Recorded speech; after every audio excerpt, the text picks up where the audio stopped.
तो दोस्तों आज हम फिर से आपके लिए लेकर आए हैं देश दुनिया की सभी ताजा बड़ी खबरें फटाफट इस वीडियो में आपको बताने वाले हैं। तो वीडियो को अंत तक जरूर देखें। अगर आप भी गोदी मीडिया का पुरजोर विरोध करते हैं तो हमारी वीडियो को लाइक करके अपना समर्थन जरूर दर्ज करें। इसी बीच बढ़ते दोस्तों अगली बड़ी खबर की ओर। तो असदुद्दीन ओवैसी का बिहार को लेकर बड़ा ऐलान। बिहार की 32 सीटों पर लड़ेगी AIMIM चुनाव। जी हां दोस्तों, आपको बता दें ये काफी बड़ी खबर सामने निकल कर आ रही है कि बिहार में होने वाले विधानसभा चुनाव को लेकर असदुद्दीन ओवैसी की पार्टी AIMIM ने बड़ा फैसला लिया है। असदुद्दीन ओवैसी ने आज घोषणा की है कि बिहार की विधानसभा की 243 सीटों में से 32 सीटों पर AIMIM चुनाव लड़ेगी। वहीं आपको बता दें असदुद्दीन ओवैसी ने ये ऐलान आज ही किया है। वहीं असदुद्दीन ओवैसी ने कहा कि वह किसी अन्य पार्टी से गठबंधन करने के लिए भी तैयार हैं। जी हां दोस्तों, आपको बता दें कि असदुद्दीन ओवैसी का अभी बिहार में सिर्फ एक विधायक है जो पिछले साल किशनगंज सीट के उपचुनाव में जीत हासिल की थी, जिनका नाम कमरुल हुदा है। तो असदुद्दीन ओवैसी अब बिहार में 32 सीटों पर चुनाव लड़ेंगे। तो ये काफी बड़ी खबर सामने निकल कर आई है। इसी बीच बढ़ते दोस्तों अगली बड़ी खबर की ओर। तो अररिया जेल में बंद 18 विदेशी तबलीगी जमातियों को मिली जमानत।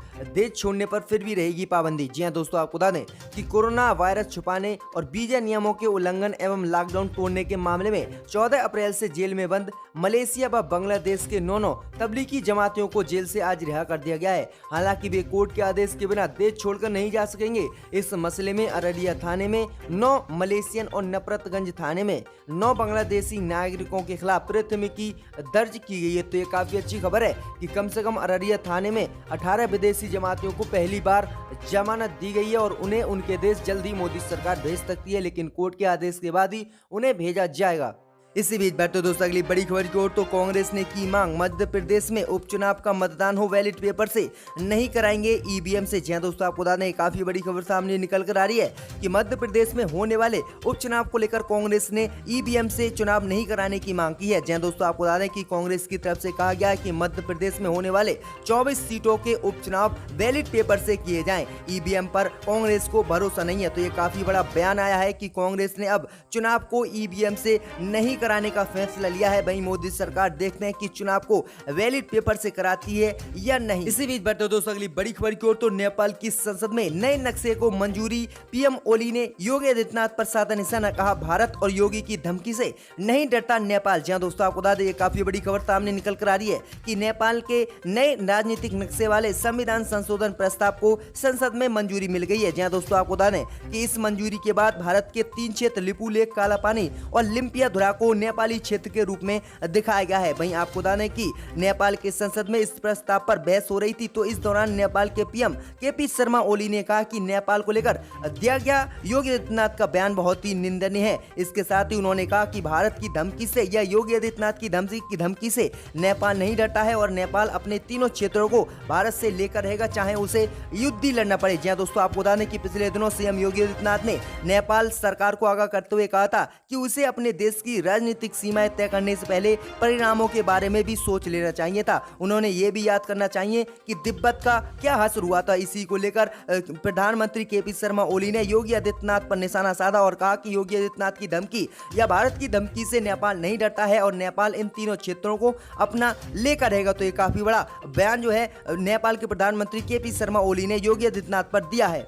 इसी बीच बढ़ते दोस्तों अगली बड़ी खबर की ओर। तो गृह मंत्री अमित शाह के आरोपों पर CM ममता बनर्जी का पलटवार, कहा मैंने श्रमिक स्पेशल ट्रेनों को कभी कोरोना एक्सप्रेस नहीं बताया। जहां दोस्तों आपको बता दें कि पश्चिम बंगाल की मुख्यमंत्री ममता बनर्जी ने गृह मंत्री अमित शाह के आरोपों पर पलटवार किया है। गृह मंत्री अमित शाह ने 2 दिन पहले वर्चुअल रैली में ममता बनर्जी पर आरोप लगाया था कि उन्होंने श्रमिक स्पेशल ट्रेनों को कोरोना एक्सप्रेस बताया था। इस पर ममता बनर्जी ने आज पलटवार करते हुए कहा कि उन्होंने कभी भी इन ट्रेनों को कोरोना एक्सप्रेस नहीं कहा। मैंने वही कहा जो लोग कह रहे हैं। आप चाहें तो मेरा मूल बयान देख सकते हैं। ममता बनर्जी ने आगे कहा कि अगर लॉकडाउन लगाने से पहले केंद्र की मोदी सरकार ने श्रमिक ट्रेनें चलवाई होती तो लोगों को इतनी मुश्किलें नहीं होती। 11 लाख से ज्यादा मजदूर इन ट्रेनों से पश्चिम बंगाल लौटे हैं। इन लोगों ने ही श्रमिक ट्रेनों को कोरोना एक्सप्रेस नाम दिया था। तो ये काफी बड़ा हमला जो है ममता बनर्जी ने BJP पर बोला है कि BJP ने ही कोरोना नाम जो है श्रमिक स्पेशल ट्रेनों को दिया था। केयर फंड से जुड़ी जानकारी देने से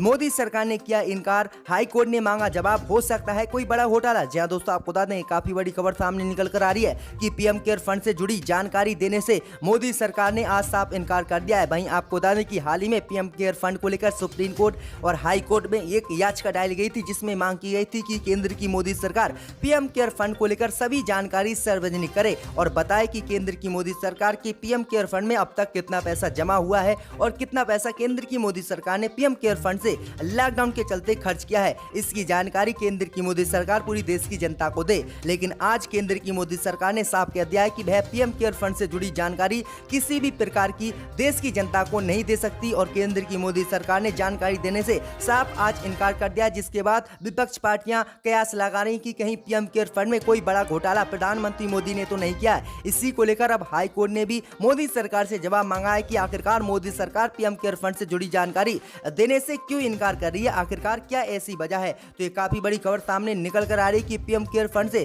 किसी भी प्रकार की जानकारी देने से मोदी सरकार ने इनकार कर दिया है। इसी बीच बैठे दोस्तों अगली बड़ी खबर की ओर, तो राम मंदिर निर्माण के भूमि पूजन में अयोध्या आ सकते हैं प्रधानमंत्री मोदी, भेजा जाएगा निमंत्रण। जी दोस्तों, आपको बता दें काफी बड़ी खबर सामने निकल कर आ रही है कि प्रधानमंत्री नरेंद्र मोदी राम जन्मभूमि में राम मंदिर निर्माण के भूमि पूजन करने अयोध्या आ सकते हैं। राम जन्मभूमि तीर्थ क्षेत्र ट्रस्ट की ओर से मंदिर के शिलान्यास में प्रधानमंत्री मोदी को भी अयोध्या आने का निमंत्रण भेजने की बात कही गई है, जिसके बाद पीएम मोदी के अयोध्या आने की संभावनाएं मानी जा सकती हैं। इस पर मुस्लिम पक्षकार इकबाल अंसारी ने भी कहा कि राम जन्मभूमि का शिलान्यास है और इसमें हमारे देश के प्रधानमंत्री को जरूर आना चाहिए, उनका अयोध्या में स्वागत है। तो काफी बड़ी खबर सामने निकल कर आ रही है। इस बार तो दोस्तों अगली बड़ी खबर की ओर, तो मोदी और अमित शाह के कहने पर गिराई थी मध्य प्रदेश में कांग्रेस की कमलनाथ सरकार, शिवराज सिंह का हुआ ऑडियो वायरल। जी दोस्तों, आपको बता दें ये काफी बड़ी खबर सामने निकल कर आ रही है कि मध्य प्रदेश में मुख्यमंत्री शिवराज सिंह चौहान का एक ऑडियो तेजी से वायरल हो रहा है, जिसमें वह कह रहे हैं कि केंद्र की मोदी सरकार के इशारे पर उन्होंने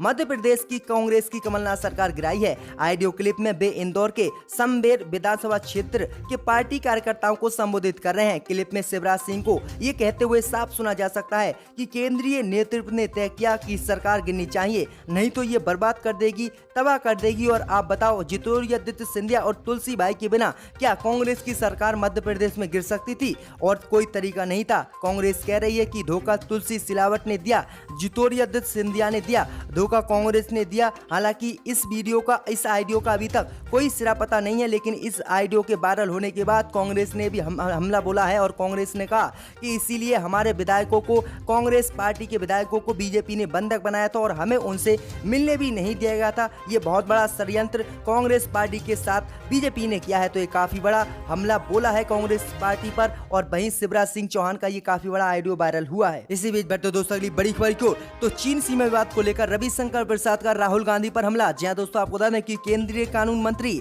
रविशंकर प्रसाद ने कांग्रेस के पूर्व अध्यक्ष राहुल गांधी पर चीन मसले को लेकर निशाना साधा है। उन्होंने सोशल मीडिया पर कांग्रेस की तरफ से उठाए जा रहे चीन मामले को लेकर तंज कसा है। जी दोस्तों, आपको बता दें कि रविशंकर प्रसाद ने कहा कि राहुल गांधी को इतनी समझ तो होनी चाहिए कि चीन जैसे अंतर्राष्ट्रीय मुद्दों को सोशल मीडिया पर नहीं उठाना चाहिए। ये वही राहुल गांधी हैं जिन्होंने बालाकोट एयर स्ट्राइक और 2016 के उरी हमले का सबूत मांगा था। दरअसल भारत चीन सीमा विवाद को लेकर राहुल गांधी ने प्रधानमंत्री मोदी पर निशाना साधते हुए एक ट्वीट किया था, जिसमें उन्होंने लिखा था कि चीन लद्दाख में हमारे क्षेत्र में चले आए और कब्जा कर लिया, लेकिन प्रधानमंत्री मोदी चुप हैं और पूरे मामले से गायब हैं, जिसको लेकर ये कानून मंत्री ने जो है निशाना साधा है। आगे कानून मंत्री रविशंकर प्रसाद ने मनरेगा को लेकर सोनिया गांधी के एक लेख पर भी पलटवार करते हुए कहा कि सोनिया गांधी जी, आपके स्वर्गपति कहते थे कि मैं दिल्ली से 1 रुपया भेजता हूं और गांव में 15 पैसे पहुंचते हैं। नरेंद्र मोदी की सरकार में दिल्ली से 100 रुपये भेजते हैं और गरीब के अकाउंट में 100 रुपये पहुंचते हैं। यही है डिजिटल इंडिया।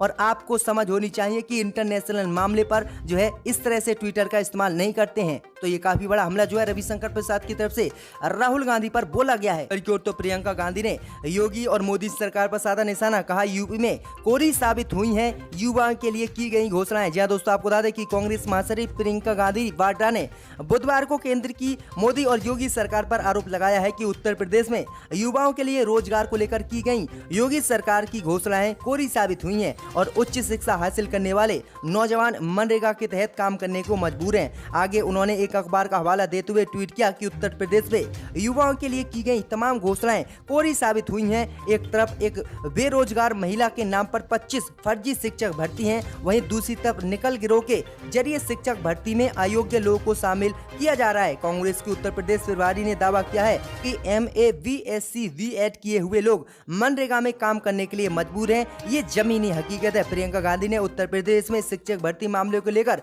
योगी सरकार पर लगातार हमले बोले हैं। उन्होंने मंगलवार को कहा था कि मुख्यमंत्री योगी आदित्यनाथ इस मसले की जिम्मेदारी लें और ठोस कार्रवाई करें और तत्काल इन सभी को जो है भ्रष्टाचार मुक्त करें और जो भी शिक्षक इस तरह से भर्ती में आए हैं उन्हें अच्छी तरीके से भर्ती की पूरी प्रक्रिया की जाए और उन्हें जो है विभाग भेजा जाए। लेकिन जो भी नकल के द्वारा पास हुए हैं उन सभी पर कार्रवाई की जाए और उन्हें पकड़ा जाए कि किन लोगों ने शिक्षक भर्ती में ये धांधलीबाजी की है। तो ये काफी बड़ा हमला जो है योगी आदित्यनाथ सरकार पर बोला है कांग्रेस ने।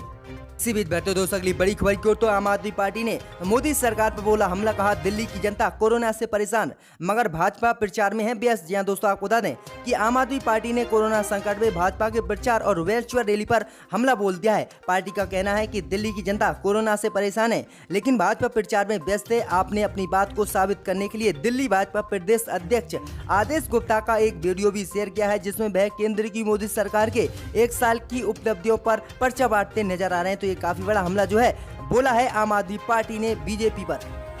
कौन उस वक्त यहाँ बैठा था वो अक्लमंदे जानते हैं, मगर मैं दोहराना नहीं चाहता। मैंने ये भी देखा था 2006 में कि एक MP ने यहाँ पर आकर अपने फाइल्स डिप्टी स्पीकर पर फेंक दिए, वो भी हमने देखा था। और वो उस वक्त कौन थे हम जानते